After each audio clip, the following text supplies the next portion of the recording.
The Cathera homeworld of Ethros had never seen darkness like this.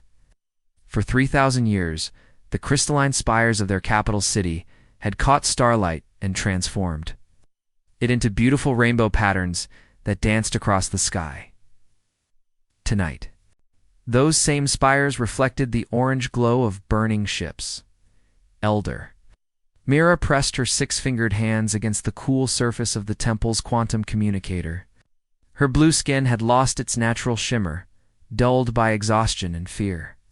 Around her, the last few hundred survivors of her people huddled together, their large eyes reflecting the same hopelessness that weighed down her heart. The Vorthok had come without warning 6 months ago. Their massive black ships had appeared in the sky like storm clouds, blocking out the suns. The first attack had targeted the outer colony's peaceful mining worlds, where Cathara families had lived for generations. The second wave destroyed the research stations where their greatest minds had worked to unlock the secrets of the universe. Now only Ethros remained. The enemy fleet hung in orbit like hungry predators circling wounded prey.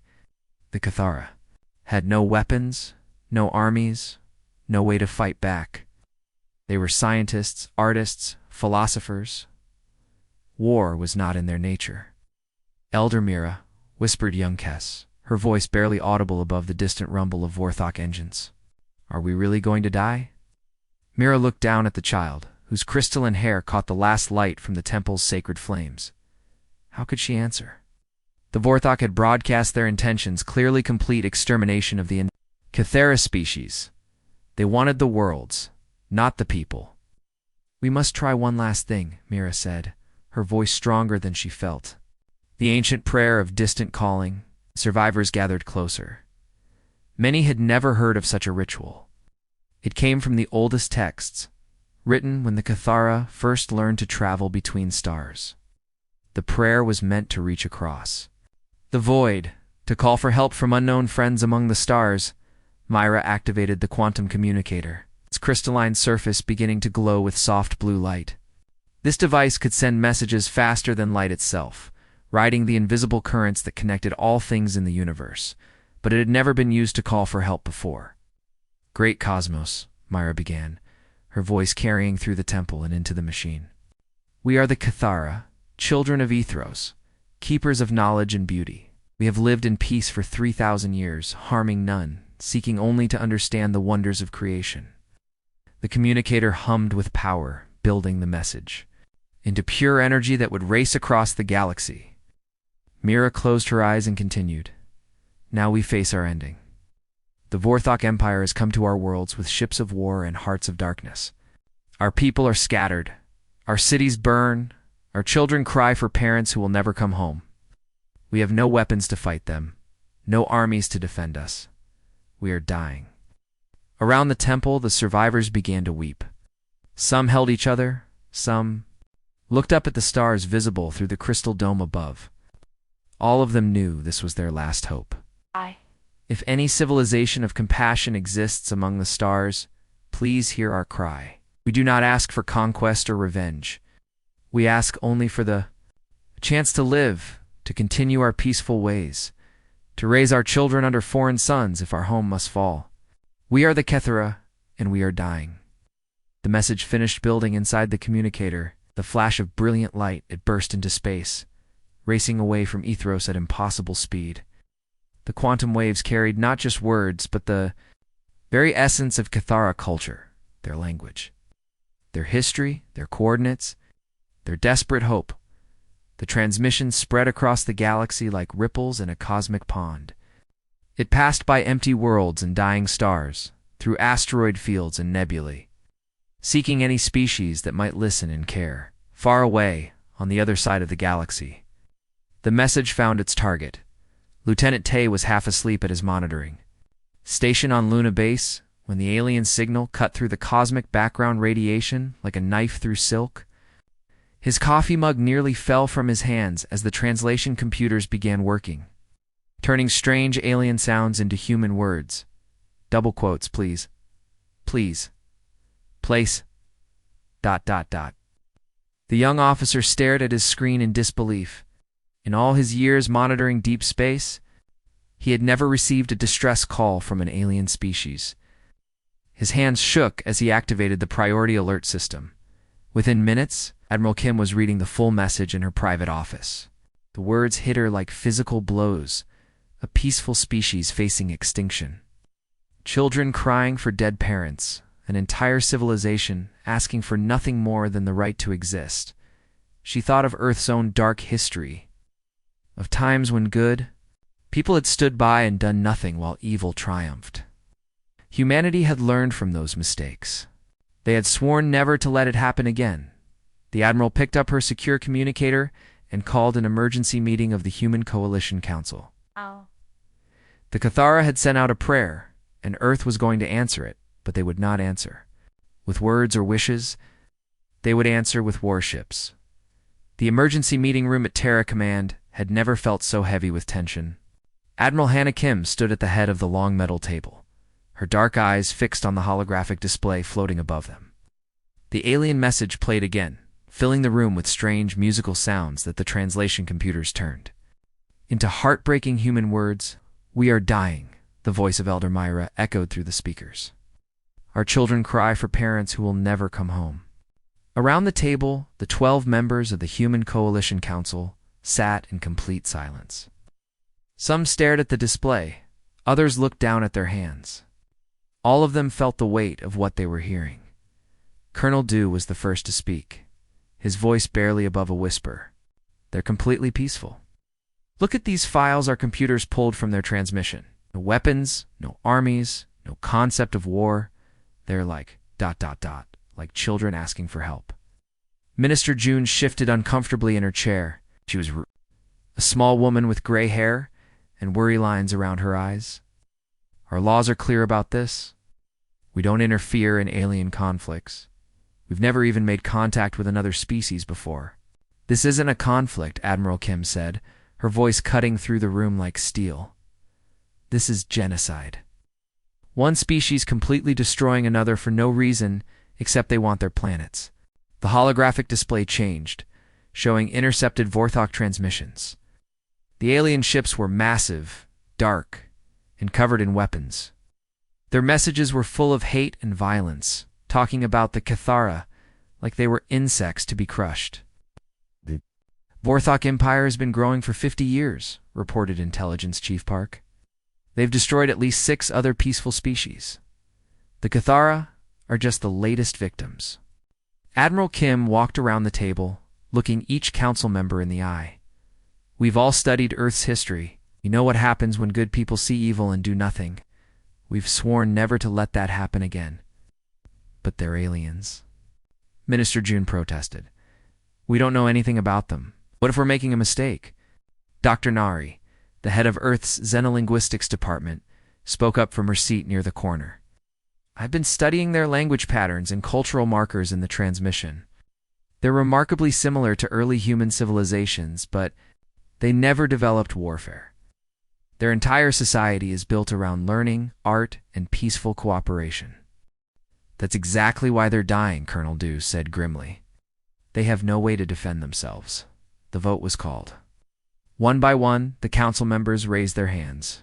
Minister June was the last, her hand trembling as she lifted it into the air. The decision was unanimous. "Humanity will answer the Cathara prayer," Admiral Kim announced. "We're going to save them." The room exploded into activity. Captain Wu immediately activated her communication device, calling the 5th Fleet commanders. "All ships, prepare for immediate departure. This is not a drill. We have a rescue mission." The 5th Fleet was humanity's most powerful naval force.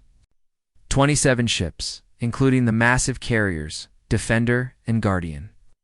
Each one capable of traveling faster than light and armed with the most advanced weapons Earth had ever built.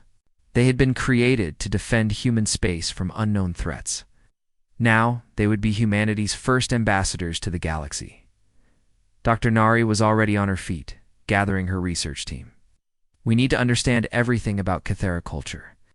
Before we make contact, I want translation protocols, cultural guides, and communication procedures ready in 6 hours." "What about the Vorthok?" asked Colonel Dew. Our intelligence shows they have over 100 ships in the Cathara system. We'll be outnumbered 5-1. Admiral Kim smiled grimly. The Vorthok are used to fighting peaceful species who can't fight back. They've never faced humans before. They're about to learn what happens when you threaten innocent people. Lieutenant Tay burst into the room, his face pale with urgency. Admiral, we're receiving new transmissions from the Cathara system. Vorthok are broadcasting their final assault plans. They're going to destroy the homeworld in 72 hours. The room fell silent again. 72 hours. It would take the Fifth Fleet at least 60 hours to reach the Cathara system, even at maximum speed. They would barely make it in time. Signal the fleet, Admiral Kim ordered. Maximum acceleration. I want every ship pushed to its limits. Captain. Wu was already coordinating with the fleet commanders. All ships report ready for departure. Can be in hyperspace in 30 minutes. Make it 20, the Admiral replied. Send a message to the Cathara. Tell them help is coming. Dr. Nari looked up from her tablet. What should we tell them about us? They don't know anything about humans. Admiral Kim thought for a moment. Tell them we're friends.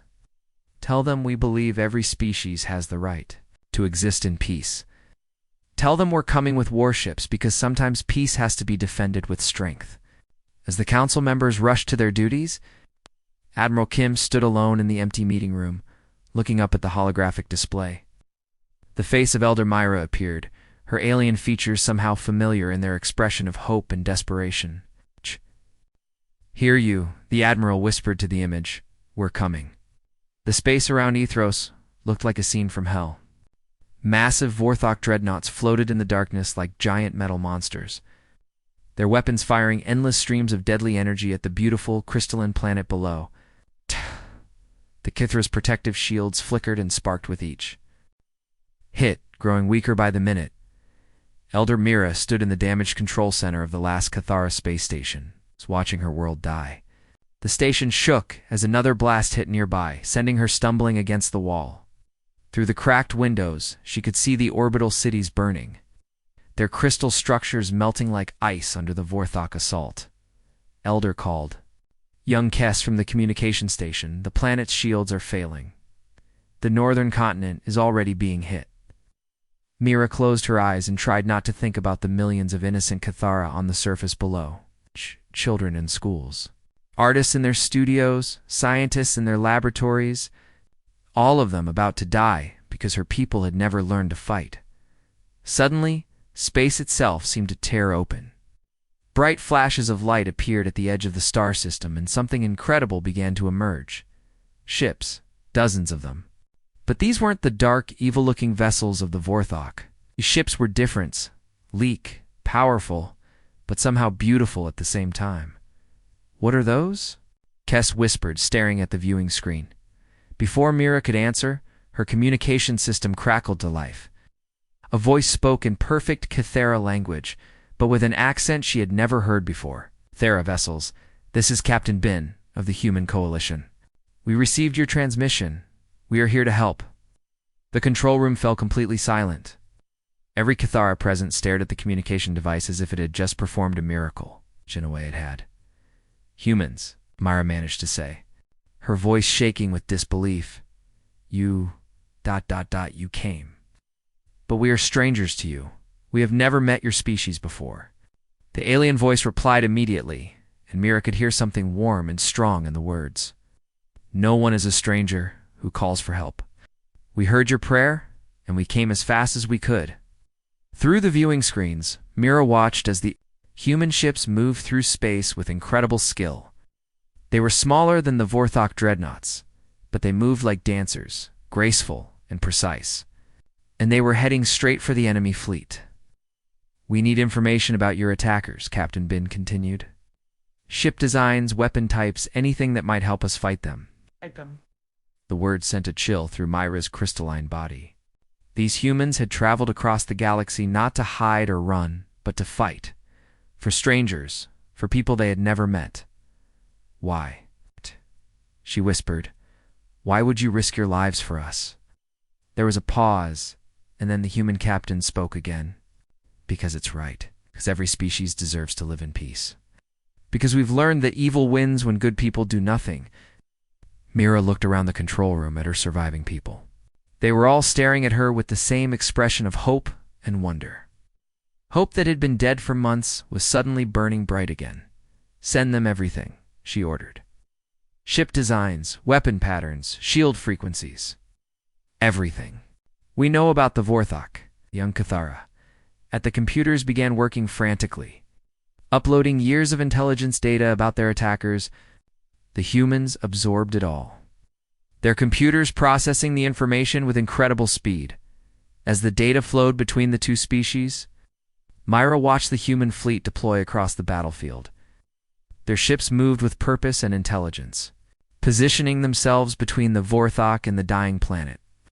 But something about their formation was strange. Your ships, she said to Captain Bin. They're not positioned for attack. They're protecting us. We learned long ago, the human captain replied, that the strongest weapons are worthless without the will to use them for justice. Our ships are built to defend, not to conquer. Myra felt tears forming in her large eyes. These humans, these strangers from across the galaxy, were risking everything to save her people.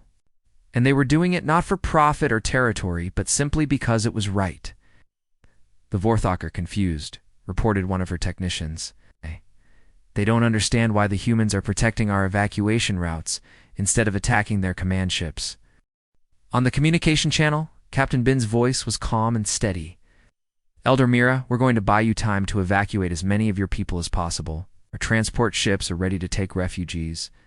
You would do this for us? Mira asked, her voice barely above a whisper. We would do this for anyone, the human replied. That's what it means to be human.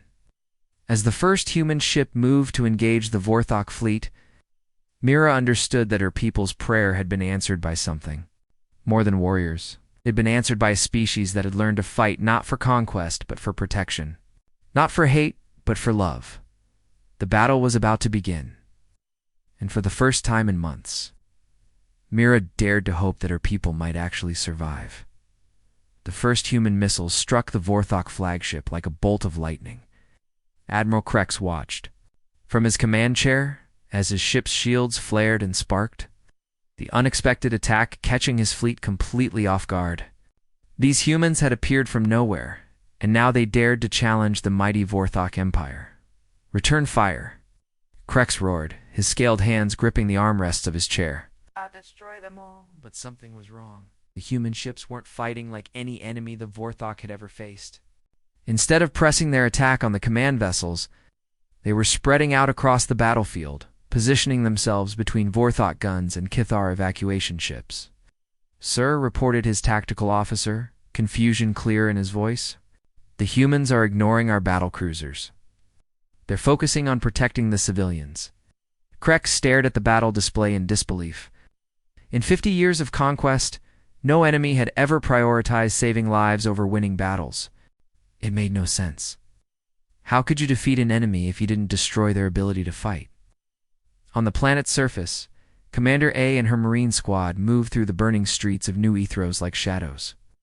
The Cathara resistance fighters, who guided them, were amazed at how quietly the humans could move, despite their heavy armor and weapons. The prisoner camp is 3 blocks ahead, whispered Vel, a young Cathara who had been fighting the occupation for months. Oh? There are 50 guards, maybe more. Commander A studied the building through her helmet's display. The camp held over 2,000 Cathara civilians, including hundreds of children. The Vorthok guards were preparing to execute them all rather than let them be rescued. "Be going quiet," she told her squad. "No unnecessary killing. Our job is to save lives, not take them." The Marines moved with deadly precision, using stun weapons to disable the guards without killing them. Within 10 minutes, the camp was secure and the prisoners were free. As Cathara families hugged each other and wept with joy, Commander A felt a familiar warmth in her chest. This was why humans fought not for glory or conquest, but for moments. Like this, back in space, Captain Wu stood on the bridge of the Defender, watching as transport ships loaded with Cathara refugees moved toward the human fleet. Her massive battleship held position between them and the Vorthok attack cruisers, taking hit after hit on its powerful shields. Captain, reported her weapons officer, we could destroy their flagship with one torpedo spread. Why are we just holding position? Because our mission isn't to destroy the Vorthok, Captain Wu replied calmly. Our mission is to save the Cathara. Every minute we keep their attention on us is another minute for civilians to escape. Another explosion rocked the ship as Vorthok plasma cannons found their mark. The lights flickered, but the shields held. Captain Wu gripped the railing and smiled grimly. The Defender had been built for exactly this kind of fight standing between innocent people, and those who would harm them. Admiral Krex was growing more frustrated by the minute. His ships outnumbered the humans 3-1, but somehow the battle was slipping away from him. Every time his forces moved to attack the human ships, they found themselves firing on empty space. The humans seemed to know where his ships would be before he did. How are they doing this? He demanded. How do they know our tactics? His intelligence officer looked up from her station with fear in her eyes, so the Cathara are sharing everything. With them, ship movements, weapon frequencies, even our personal communication codes. They're working together. Krex had never seen anything like it. In all his years of conquest, defeated species had always turned on each other, hoping to save themselves by betraying their own people. But the Cathara were doing the opposite. They were helping their rescuers fight more effectively. Sir, the tactical officer called out. The humans are broadcasting a message. They're offering us safe passage if we leave the system. Immediately, safe passage? Krex roared. We outnumber them. Why would we retreat? But even as he spoke, he could see the truth on his battle display. His fleet was being slowly picked apart by human precision strikes. They weren't trying to destroy his ships completely, just disable them enough to remove them from the fight, and it was working. Meanwhile, more and more Cathara civilians were escaping to safety. The humans had turned what should have been a simple extermination into a massive rescue operation. Every minute the battle continued, more lives were saved. Final blow came when 3 human ships appeared behind the Vorthok fleet, having used the battle chaos to sneak into position. Instead of attacking, they began jamming all Vorthok communications, leaving the fleet blind and confused.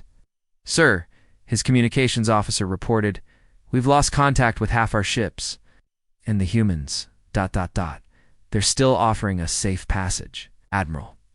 Krex looked at his battle display one last time. His forces were scattered, his communications were down, and the humans were still focusing on saving lives instead of destroying enemies.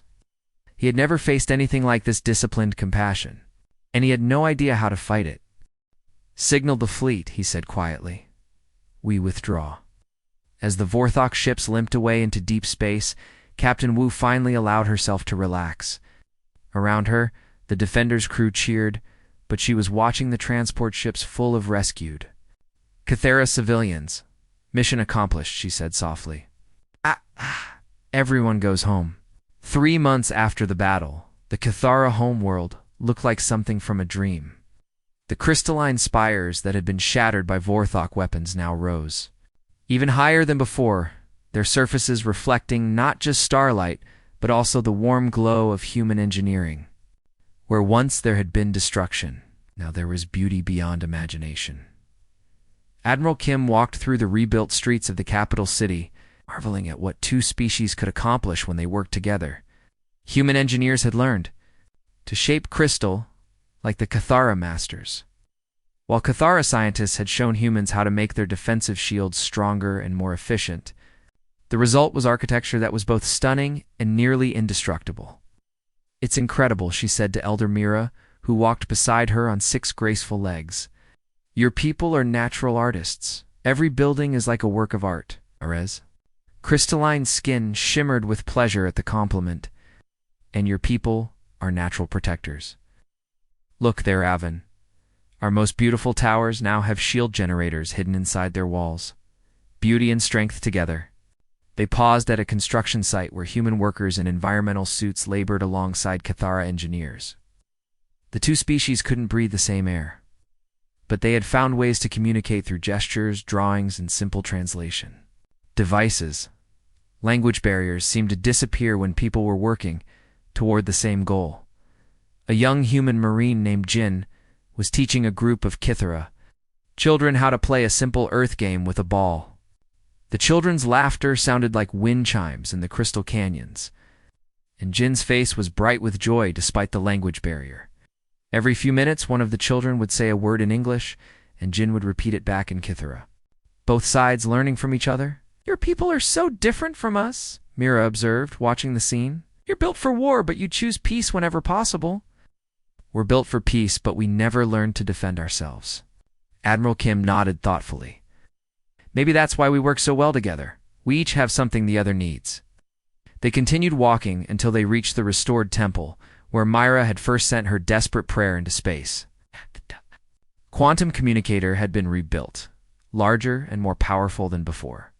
But now it was used not for calling for help, but for staying in contact with Earth and sharing knowledge between the two worlds. "I still can't believe you came," Mira said softly. "When I sent that message, I never really thought anyone would hear it, and even if they did, why would they care about strangers?" Admiral Kim stopped walking and turned to face the elder. "You want to know what we gained from helping you? We gained friends, real friends, who we saved not because we had to, but because we chose to. We honored the memory of everyone in history who ever called for help and didn't receive it." Iris. Large eyes filled with tears that sparkled like liquid diamonds. "On my world, we have a saying. The greatest gift is not what you receive, but what you choose to give. Your people gave us everything, our lives, our future, our hope. How can we ever repay such kindness?" "You don't need to repay it," Admiral Kim said with a smile. "Just pass it on. Someday another species might need help. When that day comes, I know the Cathara will answer their call." The formal alliance ceremony took place in the temple the next day. Representatives from both Earth and the Cathara worlds gathered around the same quantum communicator where the first desperate prayer had been sent. The document they signed was written in both languages, promising friendship, mutual aid, and shared knowledge between their peoples. Captain Bin stood at the back of the ceremony, watching as history was made. Earth's first alien alliance born, not from politics or trade agreements, but from simple compassion.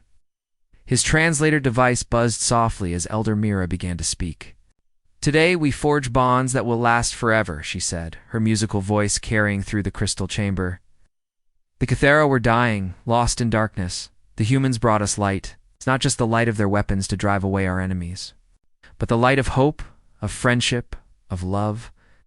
The ceremony concluded with the exchange of gifts.